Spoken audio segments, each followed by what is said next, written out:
Kerala water authority overseer grade 3 ഇനിയും പഠിച്ചു തുടങ്ങിയില്ലേ? 600-ലധികം വേക്കൻസീസ് പ്രതീക്ഷിക്കുന്ന ഈ ഒരു സുവർണ അവസരം നിങ്ങൾ പാഴാക്കരുത്. മെക്കാനിക്കൽ ആൻഡ് സിവിൽ ടോപ്പിക്സ് ഒരുമിച്ച് പഠിക്കുന്നതാണ് നിങ്ങളുടെ പ്രോബ്ലമെങ്കിൽ കഴിഞ്ഞ ഓവർസിയർ പരീക്ഷയിൽ മികച്ച വിജയം കൈവരിച്ച ടെക് PSC നിങ്ങൾക്കുള്ള സൊല്യൂഷനുമായി എത്തിയിരിക്കുന്നു. ഓവർസിയർ ഗ്രേഡ് 3 തീവ്ര പരിശീലന ഓൺലൈൻ ക്ലാസ്സസ് ടെക് PSC ആരംഭിച്ചിരിക്കുന്നു. കേരളത്തിലെ തന്നെ ഏറ്റവും മികച്ച മെന്ററിന്റെ നേതൃത്വത്തിൽ വിദഗ്ധരും പരിചയസമ്പന്നരുമായ ഫാക്കൽറ്റി ടീം നയിക്കുന്ന ക്ലാസുകൾ, ലൈവ് ക്ലാസുകളും റെക്കോർഡ് ക്ലാസുകളും പരീക്ഷാ തീയതി വരെയും നിങ്ങൾക്ക് ലഭ്യമാകും. Smart and effective capsule notes in PDF format, 5000-ലധികം topic wise multiple choice questions with detailed explanation, 20ഓളം PSC മോഡൽ മോക്ക് ടെസ്റ്റുകൾ with feedback, doubt clearance and mentorship എന്നീ പ്രത്യേകതകളോടുകൂടിയ ഈ ഒരു കോഴ്സ് നിങ്ങൾക്ക് സ്വന്തമാക്കാം വെറും 2999 രൂപയ്ക്ക്.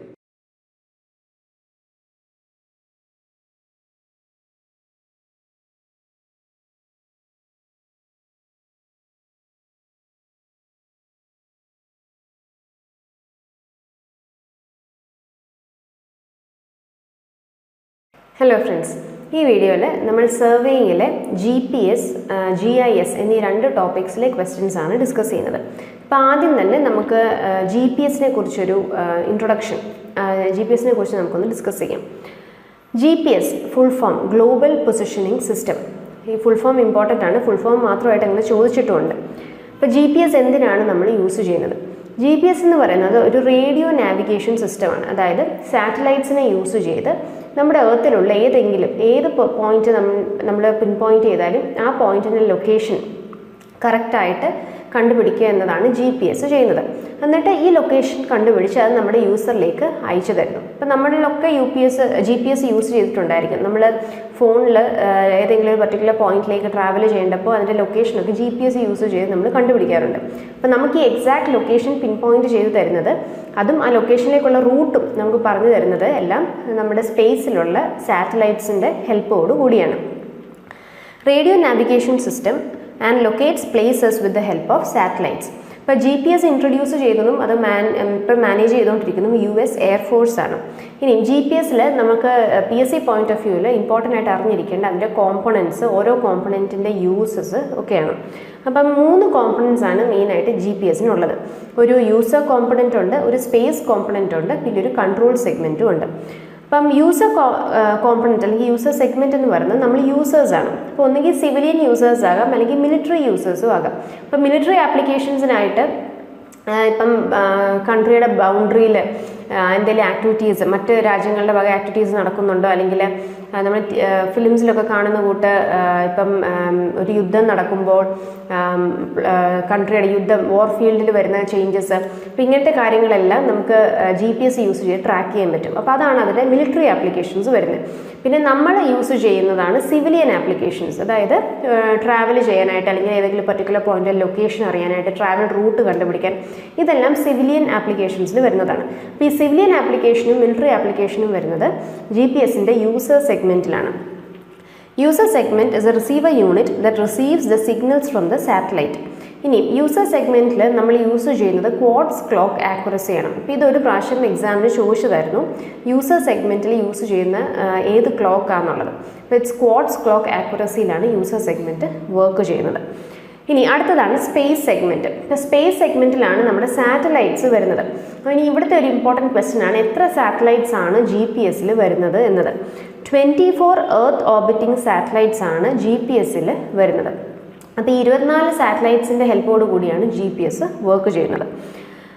24 earth orbiting satellites in 12-hour near circular orbits. അപ്പോൾ ഒരു സാറ്റലൈറ്റ്, 24 എണ്ണത്തിൽ ഓരോ സാറ്റലൈറ്റും എർത്തിനെ കംപ്ലീറ്റ്ലി ഓർബിറ്റ് ചെയ്ത് വരാനായിട്ട് അതിന് 12 മണിക്കൂറാണ് വേണ്ടി വരുന്നത്. It's main purpose is to transfer the signals from the user segment to the control segment. ഇപ്പോൾ യൂസർ സെഗ്മെൻറ്റിൽ ഇപ്പോൾ ഫോർ എക്സാമ്പിൾ ഒരു സിവിലിയൻ യൂസറാണ് ഒരു പർട്ടിക്കുലർ ലൊക്കേഷനിലേക്കുള്ള ട്രാവൽ റൂട്ട് ചോദിച്ചുവെങ്കിൽ ഇത് സ്പേസ് സെഗ്മെൻറ്റ് ഈ ലൊക്കേഷൻ കൺട്രോൾ സെഗ്മെൻറ്റിലേക്ക് അയച്ചു കൊടുക്കുന്നു. ഈ കൺട്രോൾ സെഗ്മെൻറ്റാണ് ഈ കറക്റ്റായിട്ടുള്ള ഡേറ്റ യൂസർ സെഗ്മെൻറ്റിന് അയച്ചു കൊടുക്കുന്നത്. Atomic clocks are located in these satellites. ഇത് ഇമ്പോർട്ടൻ്റ് ആണ്. സാറ്റലൈറ്റ്സ് വർക്ക് ചെയ്യുന്നത് അറ്റോമിക് ക്ലോക്കിൻ്റെ ആക്യുറസിയിലാണ്. അപ്പോൾ നേരത്തെ പറഞ്ഞു യൂസർ സെഗ്മെൻറ്റിൽ ക്വാർട്സ് ക്ലോക്ക് ആക്യുറസിയും സ്പേസ് സെഗ്മെൻറ്റിൽ അറ്റോമിക് ക്ലോക്ക് ആക്യുറസിയിലുമാണ് വർക്ക് ചെയ്യുന്നത്. ഇനി മൂന്നാമത്തേതാണ് കൺട്രോൾ സെഗ്മെൻറ്റ്. അപ്പോൾ കൺട്രോൾ സെഗ്മെൻറ്റ് എന്ന് പറയുന്നത് നമ്മൾ നേരത്തെ പറഞ്ഞു US എയർഫോഴ്സ് ആണ് ഇത് കൺട്രോൾ ചെയ്യുന്നത്, മാനേജ് ചെയ്യുന്നത് എന്നത്. അപ്പോൾ ഇവരുടെ തന്നെ കുറേ കൺട്രോൾ സെൻറ്റേഴ്സ് ഉണ്ട് എർത്തിൽ. പല സെൻറ്റേഴ്സിലായിട്ടാണ് ഈ സാറ്റലൈറ്റിൽ നിന്ന് വരുന്ന ഡേറ്റ ഇവർ അനലൈസ് ചെയ്തിട്ട് യൂസർ സെഗ്മെൻറ്റിലേക്ക് അയച്ചു കൊടുക്കുന്നത്. The control segment is a segment which controls as well as provides accurate data to the user segment. This has a master control station, monitor stations and ground antennas which passively track the satellites, accumulating ranging data from navigation signals. ഇപ്പോൾ ഈ control സെഗ്മെൻറ്റിൽ വരുന്നതാണ് ഈ ground ആൻറ്റനാസ്. അതേപോലെ ഇവർക്കൊരു master control station ഉണ്ട്, അതേപോലെ monitoring stations ഉണ്ട് all over the world. അപ്പോൾ ഇവിടെ ഈ സാറ്റലൈറ്റിൽ നിന്നും അയക്കുന്ന ഡേറ്റ ഇവർ അനലൈസ് ചെയ്തിട്ട് യൂസേഴ്സിന് അയച്ചു കൊടുക്കുന്നു. അപ്പോൾ ഓർത്തോളുക, GPS-ന് 3 സെഗ്മെൻറ്റ്സ് ആണുള്ളത്. ഈ 3 സെഗ്മെൻറ്റിലും അതിൻ്റെ ആപ്ലിക്കേഷൻസ്, അവരുടെ യൂസ് എന്താണ്, ഓരോ സെഗ്മെൻറ്റിൻ്റെ സിഗ്നിഫിക്കൻസ് എന്താണെന്നുള്ളത് അറിഞ്ഞിരിക്കണം. ഇനി ഒരു ഇമ്പോർട്ടൻറ്റ് പോയിന്റ് കൂടെ അറിഞ്ഞിരിക്കേണ്ടത്, for accurate positioning along with altitude, the constellation ensures at least 4 satellites in view from any point on the Earth at any time. ഇപ്പോൾ ഏതെങ്കിലും ഒരു പർട്ടിക്കുലർ പോയിന്റിൻ്റെ ലൊക്കേഷൻ നമുക്ക് അറിയണമെങ്കിൽ GPS-ൻ്റെ ഹെൽപ്പ് യൂസ് ചെയ്ത് നമുക്ക് കറക്റ്റ് ലൊക്കേഷൻ അറിയണമെങ്കിൽ മിനിമം 4 സാറ്റലൈറ്റ്സിനെങ്കിലും ആ ഒരു പർട്ടിക്കുലർ പോയിന്റ് വിസിബിൾ ആയിരിക്കണം അറ്റ് എ ടൈം. അപ്പോൾ ഇത് ഒരു പ്രാവശ്യം എക്സാമിന് ചോദിച്ചിരുന്നു. കറക്റ്റ് ആക്യുറേറ്റ് പൊസിഷനിങ്ങിന് വേണ്ടിയിട്ട് എത്ര സാറ്റലൈറ്റ്സിൻ്റെ ഹെൽപ്പ് ഒരു ടൈമിൽ വേണ്ടി വരുന്നു എന്നുള്ളത്. അപ്പോൾ ഏതെങ്കിലും ഒരു പർട്ടിക്കുലർ പോയിന്റിൻ്റെ ലൊക്കേഷൻ നമുക്ക് അറിയണമെങ്കിൽ ആ പോയിന്റിന് വിസിബിളായിട്ട് മിനിമം 4 സാറ്റലൈറ്റ്സ് എങ്കിലും വേണം. എന്നാലേ കറക്റ്റായിട്ട് ലൊക്കേഷൻ ഇൻക്ലൂഡിങ് ഓൾട്ടിറ്റ്യൂഡ് നമുക്ക് സാറ്റലൈറ്റ്സിന് പ്രൊവൈഡ് ചെയ്യാൻ പറ്റത്തുള്ളൂ യൂസിങ് GPS.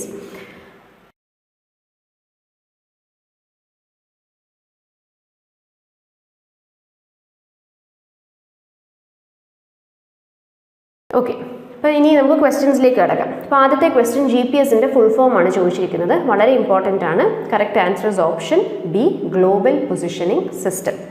അടുത്ത question, GPS satellite constellation is made of. Okay, GPS-ൽ എത്ര സാറ്റലൈറ്റ്സ് ഉണ്ട് എന്നാണ് ചോദിച്ചിരിക്കുന്നത്. 24 സാറ്റലൈറ്റ്സ് ആണ്. Another important question. For determining accurate position of user in GPS, one needs to receive signals from at least dash satellites. ഇപ്പോൾ പറഞ്ഞതേ ഉള്ളൂ, accurate positioning വിത്ത് altitude കിട്ടണമെങ്കിൽ മിനിമം 4 സാറ്റലൈറ്റ്സിൽ നിന്നുള്ള ഡേറ്റ സിഗ്നൽ നമുക്ക് വേണം. ഇപ്പോൾ correct answer option C, 4. Which segment of GPS consists of satellite? User segment, control segment, space segment, all the above. ഇപ്പോൾ GPS-ൽ സാറ്റലൈറ്റ്സ് വരുന്നത് സ്പേസ് സെഗ്മെൻറ്റിലാണ്. Option C.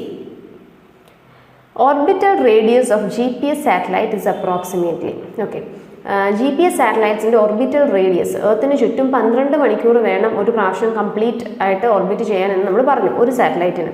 അപ്പോൾ ഇതിൻ്റെ റേഡിയസ് ആണ് ഇവിടെ ചോദിച്ചിരിക്കുന്നത്. അത് ഇമ്പോർട്ടൻ്റ് ആണ്, ഓർത്തോണം. 26,600 കിലോമീറ്റേഴ്സ് ആണ് അപ്രോക്സിമേറ്റ് ആയിട്ട് ഒരു സാറ്റലൈറ്റിൻ്റെ ഓർബിറ്റൽ റേഡിയസ് വരുന്നത്. 26,600 kilometre. GIS stands for. Okay, അപ്പോൾ ഇനി നമ്മൾ GIS എന്ന ടോപ്പിക്കിലേക്ക് വരുവാണ്. അപ്പോൾ GPS-ൽ ഇത്രയും പറഞ്ഞ പോർഷൻസും ഇതിൽ പുറത്തോട്ട് അങ്ങനെ ചോദിച്ച് കണ്ടിട്ടില്ല. അപ്പോൾ ഇത്രയും പോർഷൻസ് എങ്കിലും പക്കയായിട്ട് പഠിച്ചു വെക്കുക. പിന്നെ നമുക്ക് GIS എന്ന ടോപ്പിക്കിലേക്ക് കിടക്കാം. അപ്പോൾ GIS എന്താണ്? നമ്മളിപ്പോൾ പറഞ്ഞ സാറ്റലൈറ്റ്സിൻ്റെ ഹെൽപ്പോടുകൂടി നമ്മൾ എർത്തിൻ്റെ പല ലൊക്കേഷൻസിലെ ഡേറ്റ, ഇമേജ് ആകാം, അല്ലെങ്കിൽ അതിൻ്റെ ഷേപ്പ്, ഒരു പർട്ടിക്കുലർ സ്ട്രക്ചറിൻ്റെ ഷേപ്പ്, അതിൻ്റെ അവിടെയുള്ള ടെറൈൻ്റെ ഫീച്ചേഴ്സ് എന്തൊക്കെയാണ്, ഇപ്പോൾ ഫോറസ്റ്റ് ആണെങ്കിൽ അതിൽ ആനിമൽസിൻ്റെ നാച്ചുറൽ റിസോഴ്സസിൻ്റെ പ്രസൻസ്, ഇതെല്ലാം നമുക്ക് സാറ്റലൈറ്റ്സിൻ്റെ ഹെൽപ്പോട് കൂടി കളക്ട് ചെയ്ത് ഈ ഡേറ്റ ഒരു കമ്പ്യൂട്ടർ സിസ്റ്റത്തിൽ സ്റ്റോർ ചെയ്ത് അതിനെ അനലൈസ് ചെയ്യാനും ആ ഡേറ്റ പ്രസൻറ്റ് ചെയ്യാനുമായിട്ട് നമ്മൾ യൂസ് ചെയ്യുന്ന ഒരു സിസ്റ്റമാണ് ഈ GIS, ജോഗ്രഫിക്കൽ ഇൻഫോർമേഷൻ സിസ്റ്റം. അതിൻ്റെ ഫുൾ ഫോം ആണ്, ഇമ്പോർട്ടൻ്റ് ആണ്. അപ്പോൾ GIS-ൻ്റെ full form geographical information system. GIS is a computer system for capturing, storing, checking and displaying data related to positions on Earth's surface. അപ്പോൾ ഇത് കൂടുതൽ യൂസ് ചെയ്യുന്നത് ഈ നാച്ചുറൽ റിസോഴ്സസിൻ്റെ ഒക്കെ കാൽക്കുലേഷൻസിന് വേണ്ടിയിട്ട്. ഇപ്പോൾ ഫോറസ്ട്രി, അതേപോലെ വൈൽഡ് ലൈഫ്, ഇപ്പോൾ വൈൽഡ് ലൈഫ് ഒക്കെ ഡിപ്ലീറ്റ് ചെയ്യുന്നതിനെ കുറിച്ചൊക്കെ സ്റ്റഡി ചെയ്യാനൊക്കെ GIS-ൻ്റെ ഒക്കെ ആപ്ലിക്കേഷൻസ് ഒരുപാട് വരാറുണ്ട്. ഇപ്പോൾ GIS-ൽ നമുക്ക് ഇതേപോലെ സാറ്റലൈറ്റ്സ് ഉണ്ട്. സാറ്റലൈറ്റ്സിൻ്റെ ഹെൽപ്പോട് കൂടി നമ്മൾ ഡേറ്റ കളക്ട് ചെയ്യുന്നു. ഈ ഡേറ്റ നമ്മളൊരു സിസ്റ്റത്തിൽ സോഫ്റ്റ്വെയർസ് ഉണ്ട്, സോഫ്റ്റ്വെയർസിലിട്ട് അനലൈസ് ചെയ്ത് അതിനെ പല ടാബുലർ കോളംസും ബാർ ചാർട്ട്സും ഒക്കെ ആയിട്ട് നമുക്ക് ആ ഡേറ്റ അനലൈസ് ചെയ്യാൻ ഹെൽപ്ഫുൾ ആവുന്ന രീതിയിൽ നമ്മളത് അനലൈസ് ചെയ്യുകയും പിന്നീട് ഡിസ്പ്ലേ ചെയ്യുകയാണ് ചെയ്യുന്നത്. അപ്പോൾ ഇനിയും GISൻ്റെ കോമ്പണൻസ് എന്തൊക്കെയാണെന്നുള്ളത് നോക്കാം. ഏറ്റവും ബേസിക് ആയിട്ട് വേണ്ടത് നമുക്ക് ഈ സോഫ്റ്റ്വെയർ റൺ ചെയ്യാനുള്ള ഹാർഡ്വെയർ വേണം. അതായത് കമ്പ്യൂട്ടർ, കീബോർഡ്, മൗസ്, അതേപോലെ ഈ ഡേറ്റ സ്റ്റോർ ചെയ്യാനുള്ള ഡിസ്കുകൾ. അപ്പോൾ ഇങ്ങനത്തെ കാര്യങ്ങളെല്ലാം നമ്മുടെ ഹാർഡ്വെയർ കോമ്പണൻസിലാണ് വരുന്നത്. GIS hardware refers to the physical devices necessary to run the GIS software and store the vast amount of spatial data. This includes computers, servers, GPS units, etc. ഇനി അടുത്ത component നമ്മുടെ സോഫ്റ്റ്വെയർ. ഇപ്പോൾ GIS work ചെയ്യുന്ന പല softwares ഉണ്ട്. Common ആയിട്ട് നമ്മൾ അല്ലെങ്കിൽ ഏറ്റവും പോപ്പുലർ ആയിട്ട് യൂസ് ചെയ്യുന്ന ചില സോഫ്റ്റ്വെയർസ് ആണ് ArcGIS, QGIS എന്നിവ. അപ്പോൾ ഈ സോഫ്റ്റ്വെയർസ് നമുക്ക് ഈ സാറ്റലൈറ്റിൽ നിന്ന് കിട്ടുന്ന ഡേറ്റയെ അനലൈസ് ചെയ്യാൻ, അതിനെ പല ഫോംസ് ആയിട്ട്, അതായത് ചാർട്ട്സ് ആയിട്ടും അതേപോലെ ടാബുലർ കോളം ആയിട്ടൊക്കെ മാറ്റാൻ, റീഅറേഞ്ച് ചെയ്യാൻ, നമുക്ക് വിസിബിളി കാണുമ്പോൾ കുറച്ചുകൂടെ മനസ്സിലാവുന്ന രീതിയിൽ ഇൻഫർമേഷനെ മാറ്റാനും ഒക്കെ നമുക്ക് ഈ സോഫ്റ്റ്വെയർസ് ആണ് ഹെൽപ്പ് ചെയ്യുന്നത്.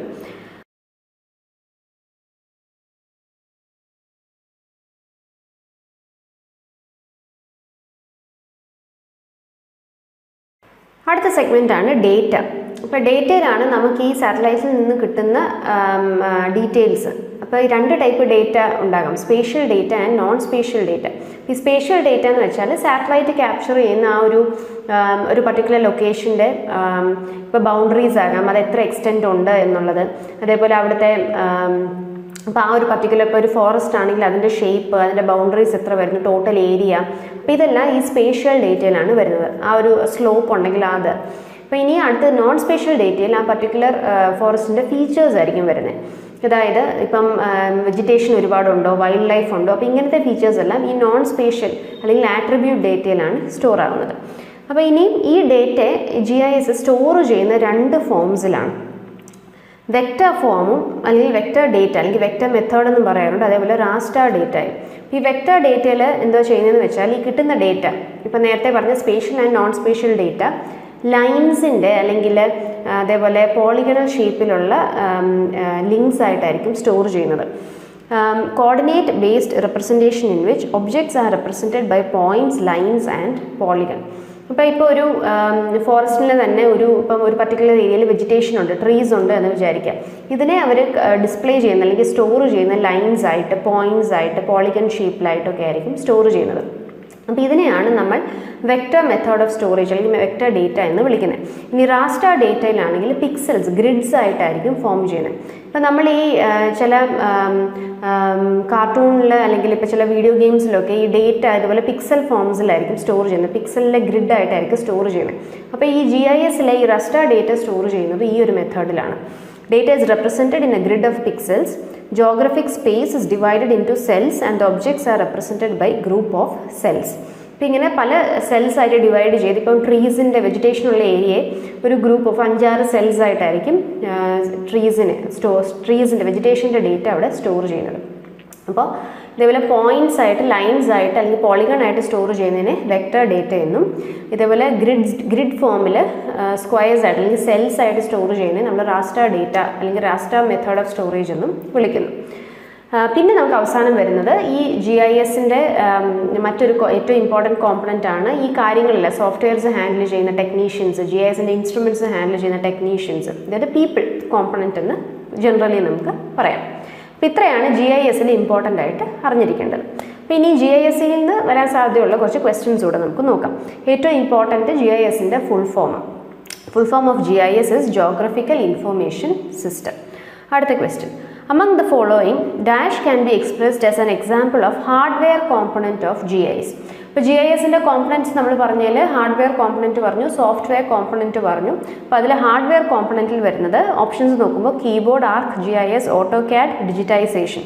അപ്പോൾ ഇതിൽ കീബോർഡാണ് ഹാർഡ്വെയർ കോമ്പണൻറ്റിൽ വരുന്നത്. Correct answer option A. Which step in GIS comprises of operations such as reformatting, tabulation, report generation, mapping, post-processing, pre-processing, analysis, capturing? അപ്പോൾ ഈ കിട്ടിയ ഡേറ്റയെ അതിനെ റീഫോമാറ്റ് ചെയ്യുക, അതേപോലെ ടാബുലേഷൻ ചെയ്യുക, റിപ്പോർട്ട്സ് ക്രിയേറ്റ് ചെയ്യുക, ഇതെല്ലാം പോസ്റ്റ് പ്രോസസ്സിങ്ങിൽ വരുന്ന കാര്യങ്ങളാണ്. Correct answer will be option A. Which is a fundamental method of representing GIS entities? Mapping method, drawing method, raster method, GIS method. അപ്പോൾ നമ്മൾ രണ്ട് മെത്തേഡ്സ് പറഞ്ഞു GISൻ്റെ ഡേറ്റ സ്റ്റോർ ചെയ്യാനായിട്ട്, വെക്റ്റർ മെത്തേഡും റാസ്റ്റർ മെത്തേഡും. അപ്പോൾ ഇതിൽ correct answer is option C, raster method. What is the basic output of GIS or spatial data analysis system? അപ്പം നമ്മൾ ശരിക്കും GIS യൂസ് ചെയ്ത് നമ്മൾ ഔട്ട്പുട്ട് നമ്മൾ എന്താണ് ക്രിയേറ്റ് ചെയ്യുന്നത്? അപ്പോൾ പല രീതിയിലുള്ള ഔട്ട്പുട്ട്സ് നമുക്ക് ക്രിയേറ്റ് ചെയ്യാം. ഒന്നുകിൽ ഇതേപോലത്തെ ടാബുലേഷൻ കോളംസ് അല്ലെങ്കിൽ ബാർ ചാർട്ട്സ് അങ്ങനത്തെ കാര്യങ്ങൾ ഡേറ്റ നമുക്ക് അനാലിസിസിന് ശേഷം നമുക്ക് കിട്ടാം. അല്ലെങ്കിൽ മെയിൻ ഫംഗ്ഷൻ എന്ന് പറയുന്നത് അല്ലെങ്കിൽ മെയിൻ ഔട്ട്പുട്ട് ഓഫ് GIS എന്ന് പറയുന്നത് മാപ്സ് ക്രിയേറ്റ് ചെയ്യുക എന്നതാണ്. Correct answer will be option D, map. ഇതോടുകൂടെ നമ്മുടെ ഈ ഒരു വീഡിയോ നമ്മൾ വൈൻഡപ്പ് ചെയ്യുകയാണ്. അപ്പോൾ GPS-ൽ നിന്നും GIS-ൽ നിന്നും പഠിച്ചിരിക്കേണ്ട ഇമ്പോർട്ടൻറ്റ് കാര്യങ്ങൾ ആദ്യം നമ്മളൊന്ന് ഡിസ്കസ് ചെയ്തു. അതിനുശേഷമായിരുന്നു ക്വസ്റ്റ്യൻസിലേക്ക് കടന്നത്. അപ്പോൾ ഇതിൽ നിന്നും പുറമേ അങ്ങനെ ക്വസ്റ്റ്യൻസ് ഒന്നും അങ്ങനെ ചോദിച്ചു കണ്ടിട്ടില്ല. അപ്പം ഇതോടുകൂടെ ഈ ഒരു വീഡിയോ നമുക്ക് വൈൻഡപ്പ് ചെയ്യാം. മറ്റൊരു ടോപ്പിക്കുമായിട്ട് വേറൊരു വീഡിയോയിൽ കാണാം. Thank you.